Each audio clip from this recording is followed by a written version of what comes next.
Good afternoon, ladies and gentlemen, and welcome to this another version of Asaph Cafe. I am your host, Asaph Adonai, and this is our third season, our second episode, and this time I wanted to do a one-on-one with my guest, Linda Brooks Curtis. She is my special guest, and we're just going to do a one-on-one on this new season here, so enjoy our show. And I'm going to start off once again with the Burt Bacharach's This Guy's in Love with You, or I should say my theme song. I'm going to do the entire song this time.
That is such a fun song to play.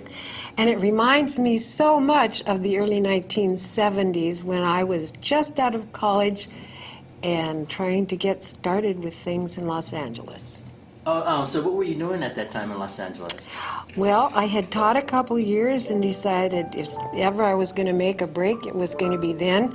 And I went to Los Angeles to see if I could get started in films or singing or recording. Okay. And I ended up spending 2 years mainly working at day jobs because that's what I had to concentrate on to pay the bills, and I never made all the contacts to do things, but I had a lot of fun, and I had a lot of interesting experiences. Well, that's something I struggled with, too, when I was younger. When you work 8 hours a day, then you don't have time to pursue your passion. It's sort of like a catch-22. And how do you get off work to go to an audition? You know? Well, there's no, I don't think there's no definitive way to do it, but in my case, I was able to live with some friends that were understanding helps a lot. I didn't have to be burdened with getting a job and paying this and that, and that helped make it possible. Super. Good for you. Well, I was very young, too. I'm glad you did that. And as it is, it's always hard when you... I still met a lot of interesting people and had a great number of fantastic experiences. Mm-hmm. Well, what kind of performance, did you get to do any performances at all in those years? Actually, I did musical theater. In college, of course, I had done musical theater and regular theater, largely. But you didn't get to do it all the time, did you? Did you? But in Los Angeles, no, not all the time, but, you know, I was in something every semester or working on a show of some aspect. Okay. But in Los Angeles, I was in an acting workshop, and we did a lot of improv and motivational instructions and key tips on how to break in. And Yeah, all those classes, and you just spend all your money, never really get anywhere. But I took voice lessons from a very special lady, and I did Brigadoon, Wow. and I was just in the chorus. But my voice teacher made sure that I was noticed on stage, even though I was probably the smallest woman. Okay. And one day I was driving over to a voice lesson, and I had just spent my last money on gifts for my brothers. Well, I had just a few dollars left that I was going to use for another gift. $10, I think it was. And I had months earlier been driving to a voice lesson on a Saturday, and suddenly been hit from behind. And it was a car who wasn't able to hit and run because the patrol caught up with him right away, pulled us both over to the side of the freeway in Los Angeles, and tried to figure out what was going on. Well, as it turned out, this man had rear-ended me, and I had been injured, and my car was badly damaged, and the back of it was totaled. And it turned out that he was uninsured, unemployed, driving a stolen vehicle without a license and under the influence of something. And it was a real frantic time trying ever to recover any help from anybody regarding that. I had a chiropractor who actually donated some appointments to me to help my neck. And this one day I was driving down the freeway, but my car was very noticeable because the back of it was totaled. And the police pulled me over and escorted me in handcuffs to the Burbank police station, and all they would say is that there was a warrant on my plates.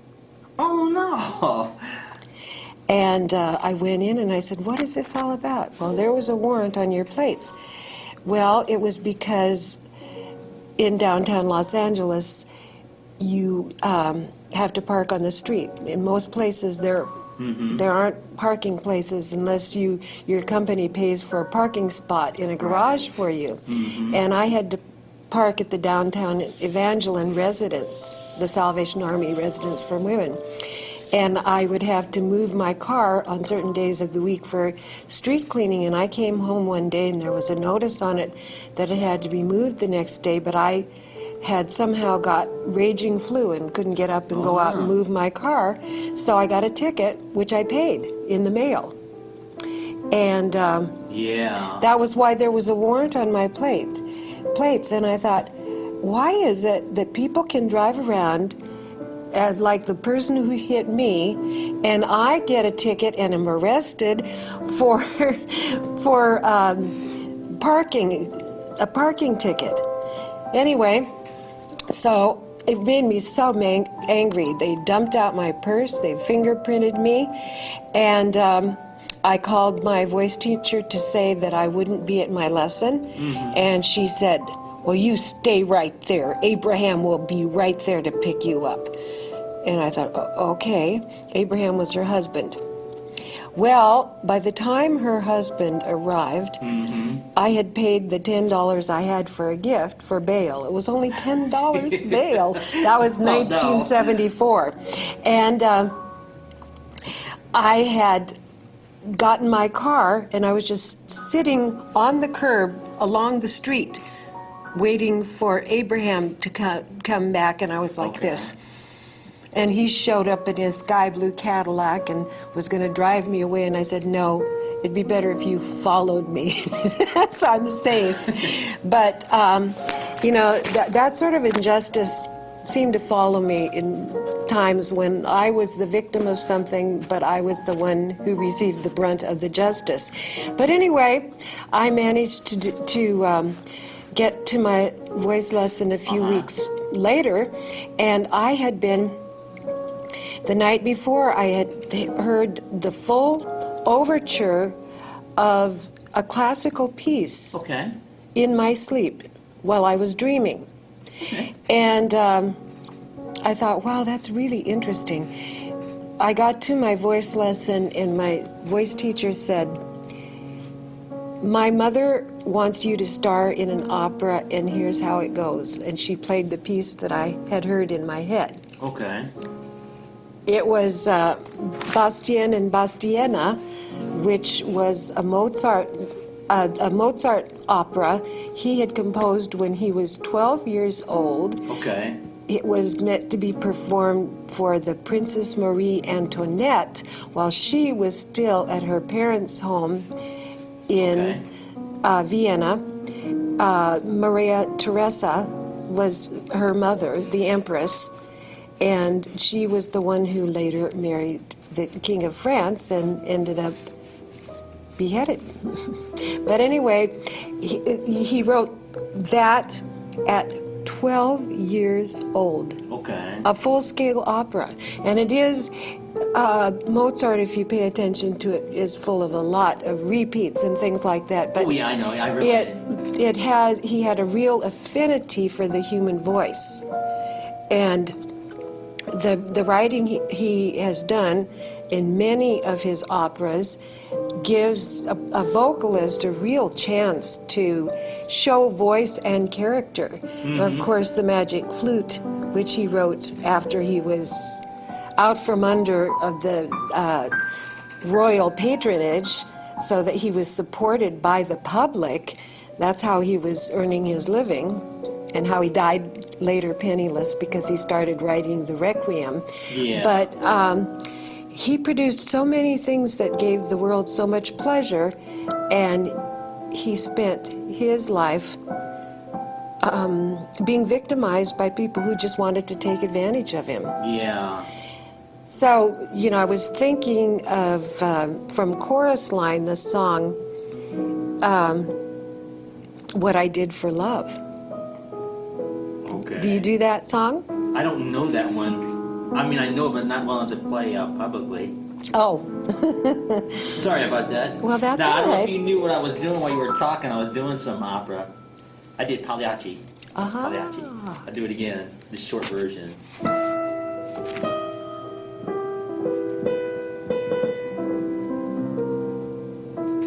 You recognize it?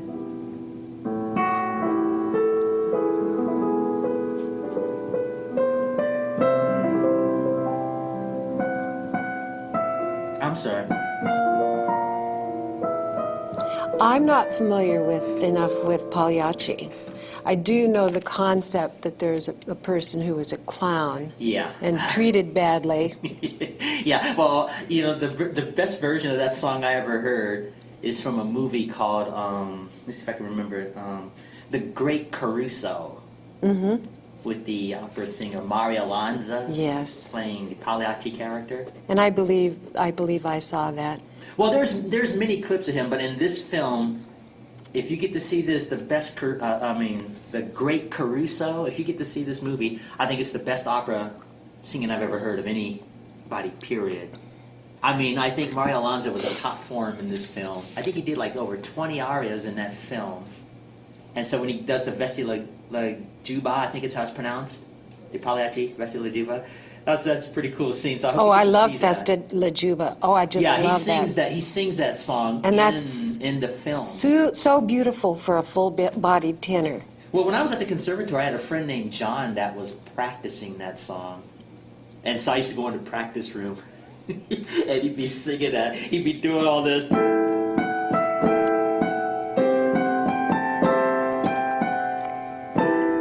When I was Something like that, and it was just cool to see him do that. When I was in Fledermaus, Die Fledermaus, by Strauss,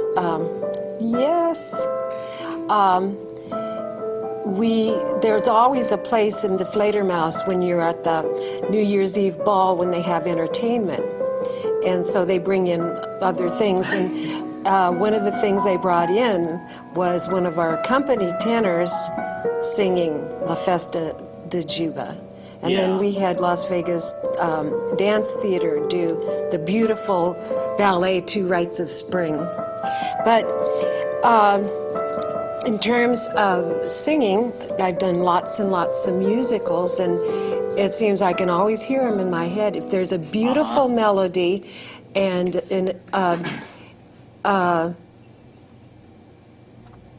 lyrics that are appealing, it just plays in your head, and it's like it gives you sound cues or comments on what's going on in your day.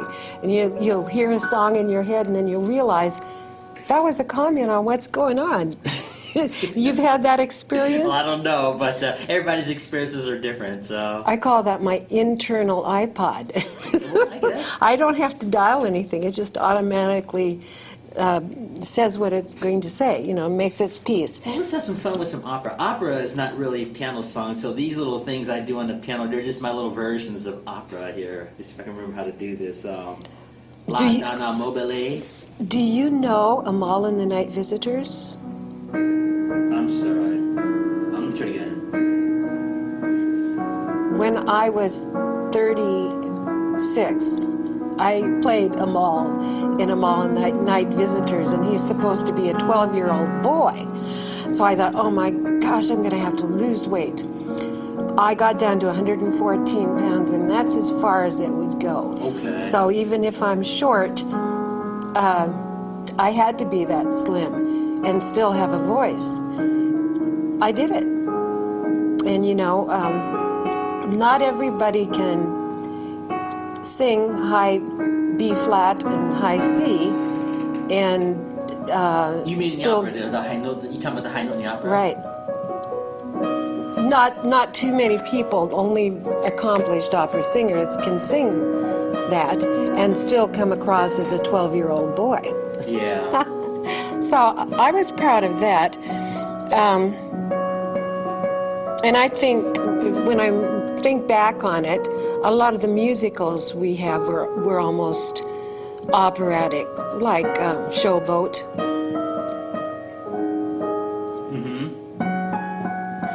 I was never in Showboat. I certainly wanted to be. So I've done Life Upon the Wicked Stage. Okay, but you did those professionally, right? Yeah. Yeah, I did a few musicals in my lifetime, but they weren't what you would call like on a concert stage. I did the Pajama Game, I did the Music Man, and I did Sound of Music once. But they were more like either college or high school, more like high school productions and stuff. Well, I was in a group called Las Vegas Little Theater, which we weren't paid, but of course they paid royalties and people were charged to attend. But it was considered professional quality. The group I was cast for played in Jacques Brel is Alive and Well and Living in Paris, which is very, very memorable and haunting.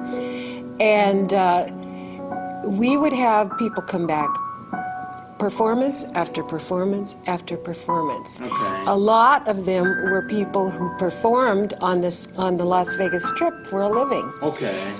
And so that was a really good experience, and the show was held over 9 weeks, past what they had originally felt it would be. So no, I wasn't paid for it, but I felt that I was performing professionally. Mm-hmm. That was while I was actually earning my living teaching school. Directing theater and speech and I wish I had the teaching connection English. these days in 2015 to help you to really fulfill those dreams. Oh, more, well. but I don't have that. At 66, I'm pretty proud of having done what I've done, because Well, good for you. a That's lot good of attitude a to lot have. of the singing that I've done has helped other people, Good for you. even though I wasn't paid for it. Yeah. The church singing that I've done, and the variety shows, and when I've directed theater and speech activities. There are forensic speaking contest events that involve theatrical ability also, not just Right. debate. So I feel that I've helped people. But those were memorable experiences. I remember the lyrics, I remember the tunes, and I can burst out whistling at will. All right, Anytime. yeah, go ahead and burst out a whistle. People call me the Whistler. Okay, let's hear it, Miss Whistler. Well, I can't think of anything right now. Let's see.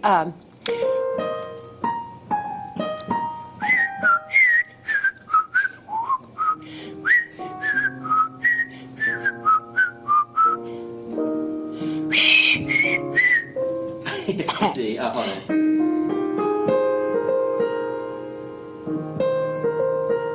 I don't know how to go. Something like that. Well, of course, in another aspect of things that I feel grateful now that I did was working as an extra in films. Yeah, you can make a living as an extra if you do it consistently enough. Yeah, But if the there's thing is enough you have to work. You have to be really consistent. I mean, because I've known people in California that actually did that for a living. But they were at that studio all the time. Always there, studio after studio or show after show, whatever, for extras. Because at that time, I think it paid like $30 a hour or something like that. And then if you lucked up and got a talking part, then you were eligible for the union at that time. We're talking, what, 30 Which years is what I was hoping for.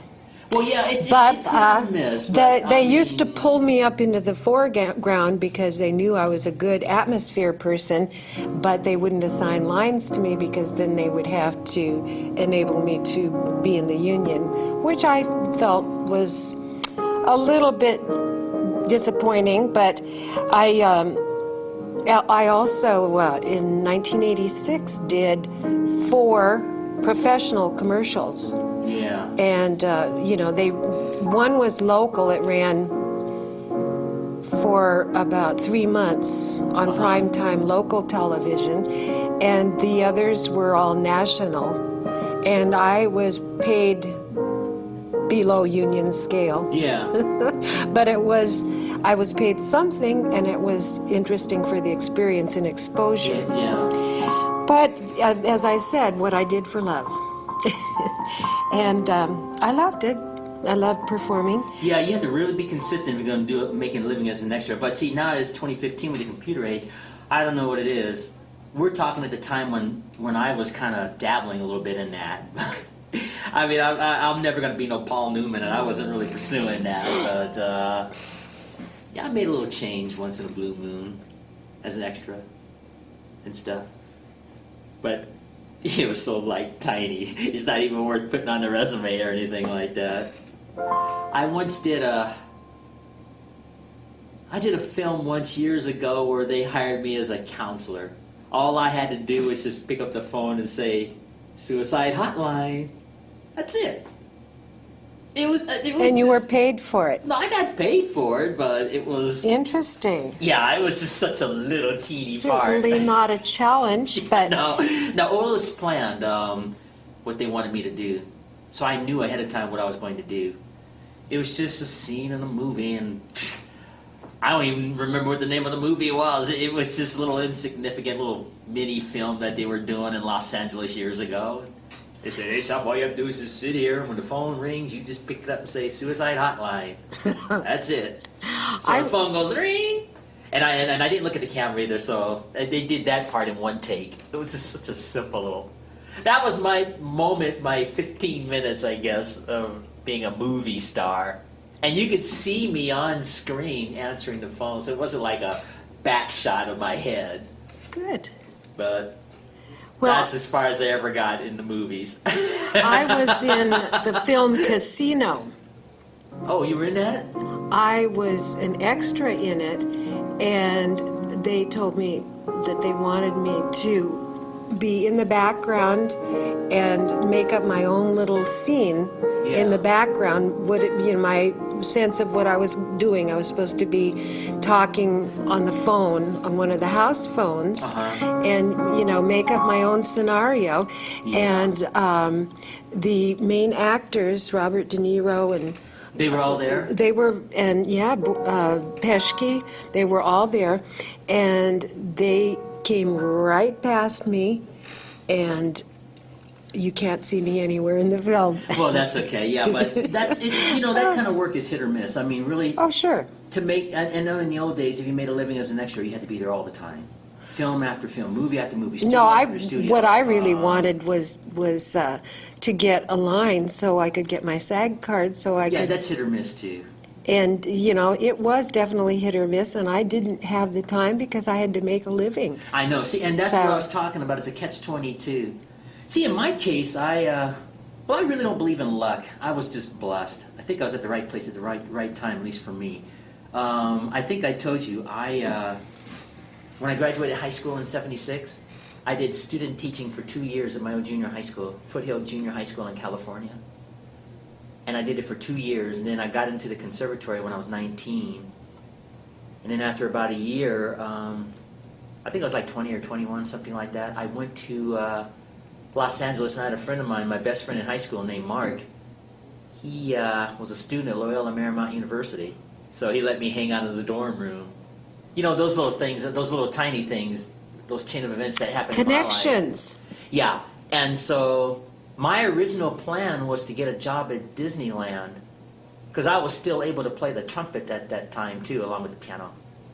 And I wanted to get a job as a walk-around entertainer. You know how you put those costumes on? I auditioned for with that. the trumpet? And I was going to do that at Disneyland, but I failed to get the audition.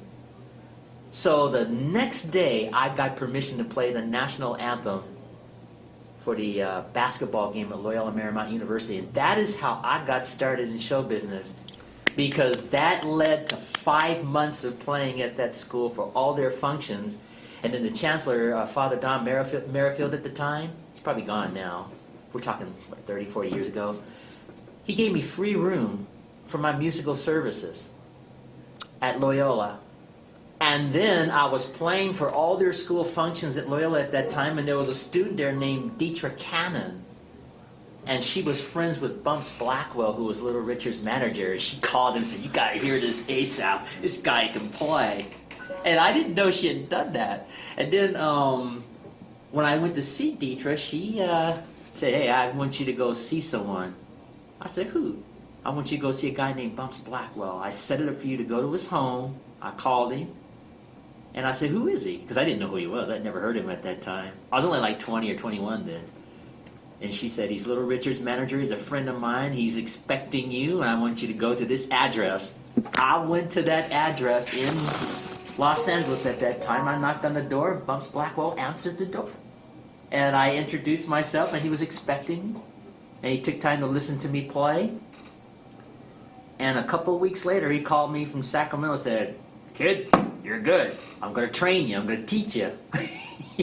And he opened up his home. And I lived with him for 3 years, and I studied composition, performing, just all the ins and outs of the performing world. And I didn't have to pay rent. I had to study my buns off, though, because I'd be in a sound sleep in the morning. It'd be like 7 in the morning. I'd feel this tap on my shoulder. "Wake up, Asaph. It's time to study." I'm like, "Oh, Bumps, no, give me 5 more minutes." He just kept going like this. And so I'd get up, get my composure, and we'd start studying. We did that for 3 years. You were blessed. And Yeah, I mean, that's my point is, some people get opportunities where they can, pursue that without having to work an 8 to 5 job. There's no way I could have done all that. So you want to give back to everybody now, and the Yeah, Lawrence I Welk was show fortunate is. enough to do that. And so after 3 years, I went home for a while, and Bumps passed away in '85 before I got the opportunity to sign that artist management contract that he was preparing, because he was going to be my agent. Because he was like Little Richard's manager. He worked with Sam Cooke, Lou Rawls, Sonny Bono, Herb Alpert, the list goes on. And so I was like one of the last students that he ever had. And I was fortunate enough to have studied with him. He was a character. He's an interesting character. And he was doing these little mini performances, that I was doing just to get me more trained and get my name out there. And then by the time I was like 26 years old, after Bumps was gone, I pretty much knew what to do. And I went to Las Vegas, and I got the job with Pat Guidry and the High Rollers at the Marina Hotel at that time. It's now called the MGM. And I was playing in the background while he was singing, like he would do the music, Sam Cooke, Otis Redding, and it was just such a cool experience.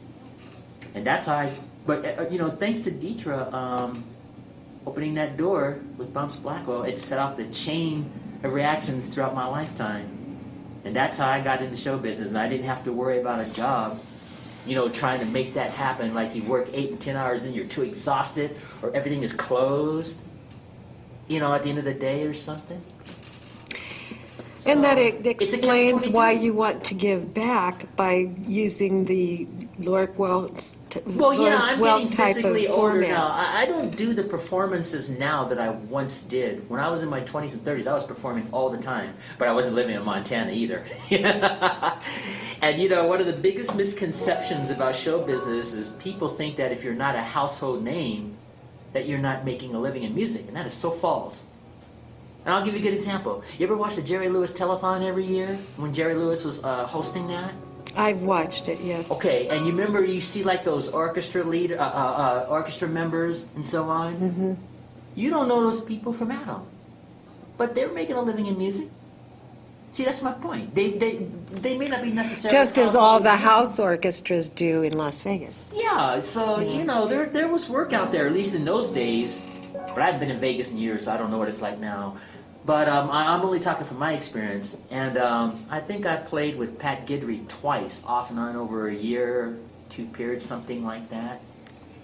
And I was still able to play the trumpet, so I was doing a lot of trumpet work in those years, more than the piano. Not much. I mean, I wasn't no Doc Severinsen or Harry James or anything. It was just, background stuff, stuff. And my career started changing. I think I was like 31 or 32 at the time. And I got the opportunity to play for the Salvation Army. And that's when things for me changed big time, because in the old days, they used to have the old Salvation Army bands, that the bands would play during the Christmas holidays. On the street corners or outside of and so stores. in my case, what they did was the Salvation Army in Sacramento. Clint Irby was the envoy at the time, and they gave me permission to take that trumpet when I was still able to play it before I had my dental issues and lip injuries and things at that time. I was in my 30s. And I would take a trumpet and stand in front of a kettle and just play. Like how the street musicians play? And I used to do that pretty much all day long. And I was raising money for homeless people when I was doing that. And the first year I did it, I set the all-time record in Sacramento for raising money for the kettles, for taking that trumpet out there and doing that. That turned into a 12-year gig. So every holiday, I was playing for the Salvation Army. Yeah, I did get paid for that, but they still called it volunteer work, bell ringing. And it's not like I was making zillions. The little money I got paid for taking that trumpet in front of that kettle, that was nothing compared to the money they were raising over the holiday season. Oh, sure. And then in my 10th year of doing that, the Salvation Army sent me to Las Vegas. I was making $300 to $400 a day in my kettle on behalf of homeless people. And that was very rewarding to do that. And then I started getting some dental issues when I was in my 40s. And it was starting to become physically too tiring for me, physically, to keep taking that trumpet and playing 8 hours all day long on behalf of the Salvation Army for like every day for 2 months. It was physically getting harder for me. And I know you're not old when you're in your 40s, but it's that stamina thing and the blowing and the wind and everything. It was just hard. And I did 6 years in Sacramento. I did 5 years in Montana when I moved to Montana, when I was still able to do that. And 1 year in Las Vegas, so that's a total of 12. So I did that 12 consecutive years on behalf of the Salvation Army. And then I was still able to play the piano, and I had the dental issues start coming up and all these other things, and it was just impossible to play that trumpet anymore. And so finally in 2001, I believe it was, I made the decision to become a full-time pianist. And I had taken all the knowledge from the trumpet and switched it over to the piano and started really focusing more on the piano. And then I met Marshall Coswell back, I think it was in 2001 at that time in Billings. And he was the pianist at the Northern Hotel. And he kept saying, Asaph, I want you to come to this hotel and watch me play. I was like, oh, I don't want to do that. I just didn't want to do that at first. And he just kept being persistent. So finally I showed up at the Northern Hotel one day. And this was in 2001. And I started paying attention to his piano playing. And he had his sheet music out, and I was watching everything he was doing. And I started asking questions, and that led into going there almost 5 days a week for like a year. And that's how I got that training through him, showing me how to do things, answering questions. Just that consistent, practice. I'd watch him for hours, and I'd go home and practice and practice and practice. And finally, when he retired, the hotel hired me right on the spot. That is how I got my piano thing going, you might say, consistently, instead of the trumpet. Does the Northern Hotel still exist? I don't remember seeing it. Well, this is in Billings, not here. No, Billings. Yeah. I don't remember seeing it when I was there in 2008. Well, I don't know. It's been a lot of years now since I've been there. And I was playing at the Northern Hotel. They paid me $236 a week just to go into that lobby. Yeah. And all they wanted me to do was play background music, something like, just softly, in the lobby. This was in the main lobby. Something like this, see? While people were, checking in the hotel. And then they had a little fireplace in there, like, if I remember. And it was like this big lobby. And I just went in there for like 4 or 5 hours every day, 6 days a week, and played at the Northern Hotel. And I started and I was like, hey, I know this isn't like Liberace money, but I think I could live off this $236 a week. And then what I would do, since I had I guess you could call it a so-called full-time job playing the piano, I'd wake up in the morning, and after I said my morning prayer, I'd get in front of that piano for 2 hours non-stop in the morning, and I'd practice like Clair de Lune. I would be doing just little things like this. And I'd do all the, other songs. And then I'd take a break, and I'd eat lunch, have breakfast, and then I'd do another set, like maybe another hour later on. And then I'd go to the hotel and play for a few hours, and I'd come home at night, and I'd do some more practice. And I just kept at it, and kept at it, and kept at it. And then after playing at the Northern Hotel for something like 5 or 6 months, they hired me at a restaurant called O'Hara's at that time. And it was based on the Gone with the Wind, the O'Hara's. They had the Clark Gable memorabilia and Gone with the Wind memorabilia. And I went into that cafe, and for 6 months I just played that piano that they had in there. They had this really nice upright in there.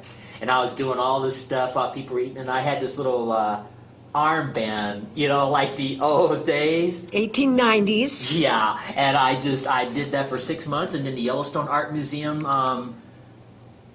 hired me to go in there and play for a few months. And then I started playing the piano at the, I think it was the Billings Clinic. It was known as the Deaconess Hospital at that time. They had this beautiful grand piano in the lunchroom.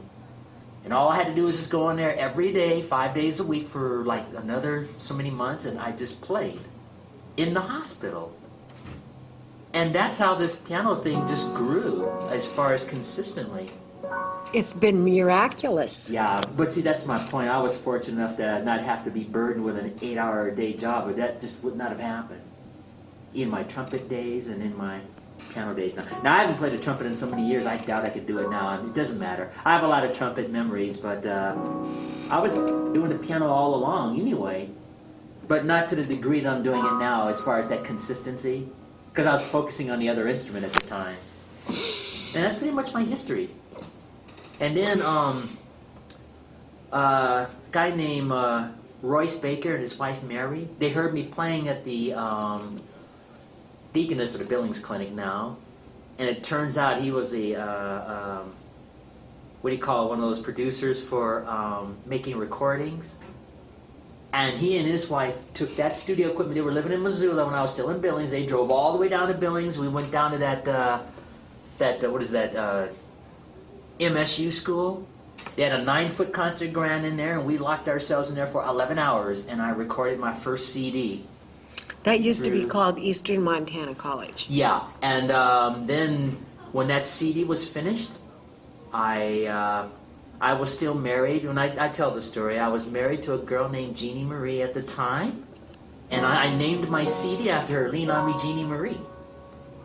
But we were having some issues then because her family was not in support of that marriage. And they didn't like the idea of me being a full-time pianist. That didn't sit well with Dave either, so I'm not trying to pick on his family.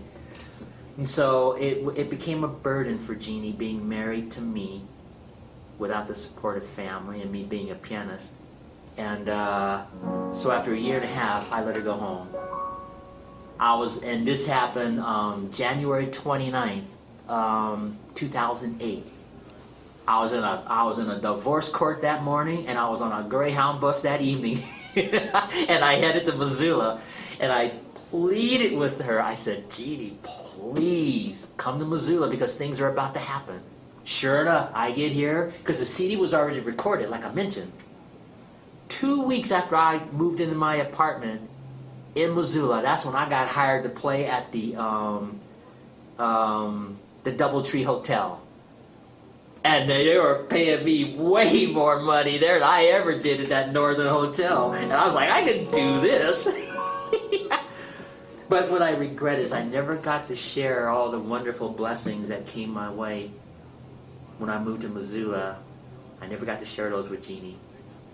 She left right on the verge of everything happening. And so I'm not being critical. I understand, see. And so I went on to write my autobiography, which I told you about. I'll send you a copy of it soon. Thank you. I'm looking forward to that. Yeah, the name of the autobiography is called Supermarket Pianist. That's the name of the autobiography. And so I played at the DoubleTree for 3 years. See, time flies. And then there were 2 events I was doing at that DoubleTree Hotel. I was playing in the Finn and Porter when they, like on the weekends when they had, I guess, people eating or whatever it was at the time and whatever events. And then there was another thing where they just invited me to go into the hotel in the main lobby instead of the Finn and Porter, and I would just play very softly,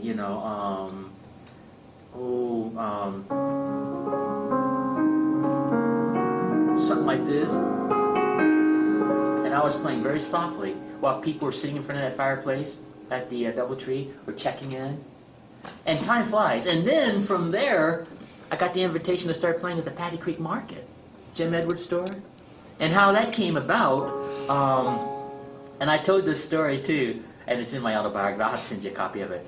I went in there to get some toilet paper one day because I was too poor to get regular toilet paper, so I was going to get some of their napkins out there.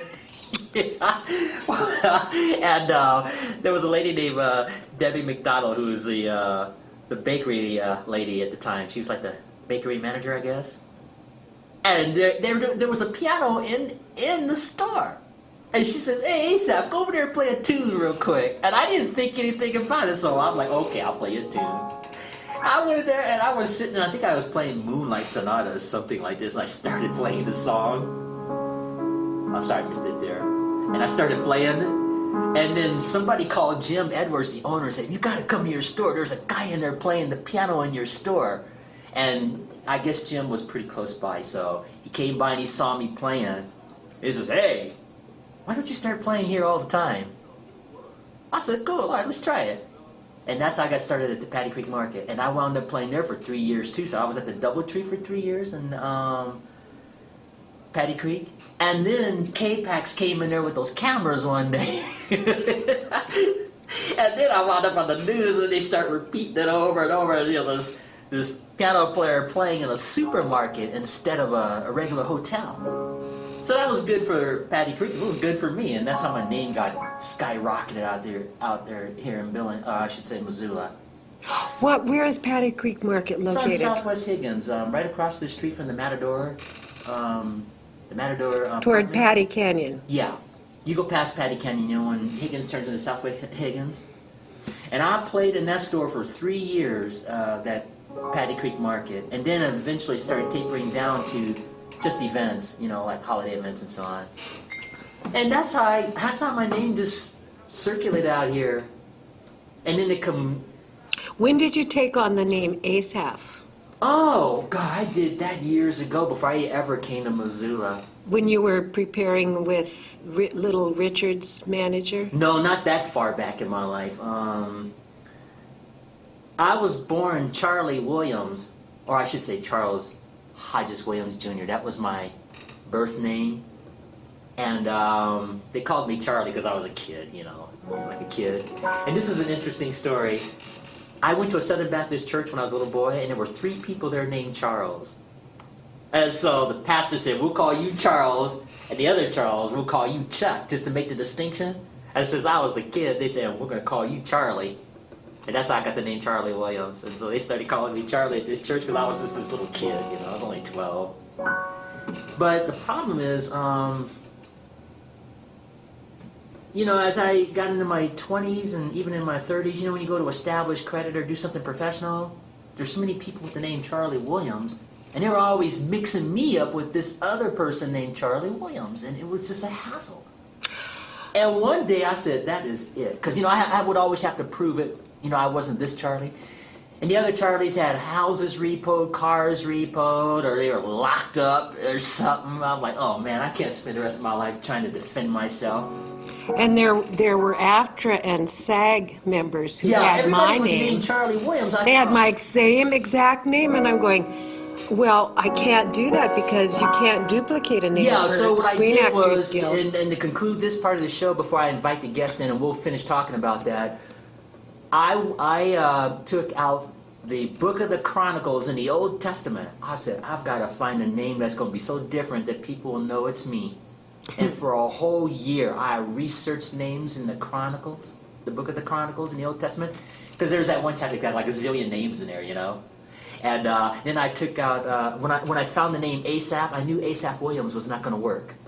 I said, okay, if I'm going to call myself Asaph, what am I going to do for a last name? And I took out the Strong's Concordance, and I was just flipping pages and saw the name Adonai on there one day. I'm like, what does that mean? Because I had never heard the name Adonai at that time.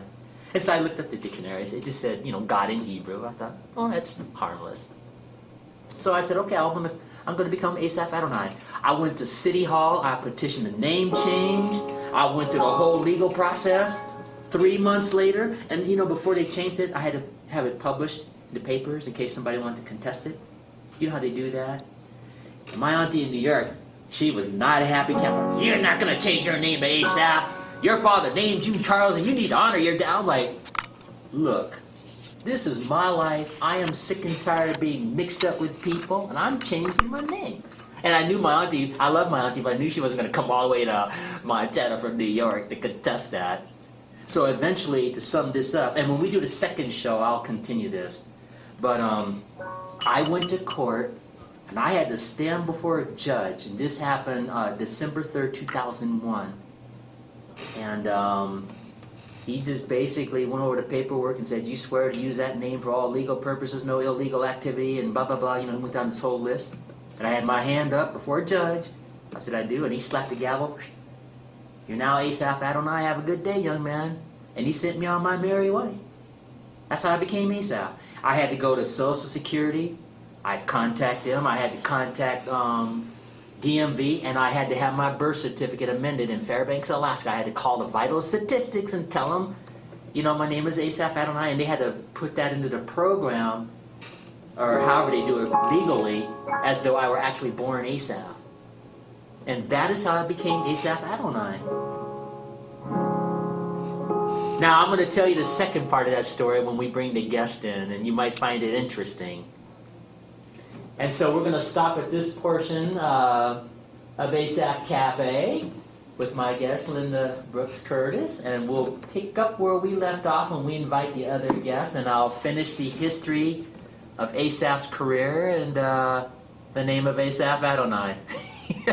So until our next show, ladies and gentlemen, with my guest, Linda Brooks Curtis, Maranatha.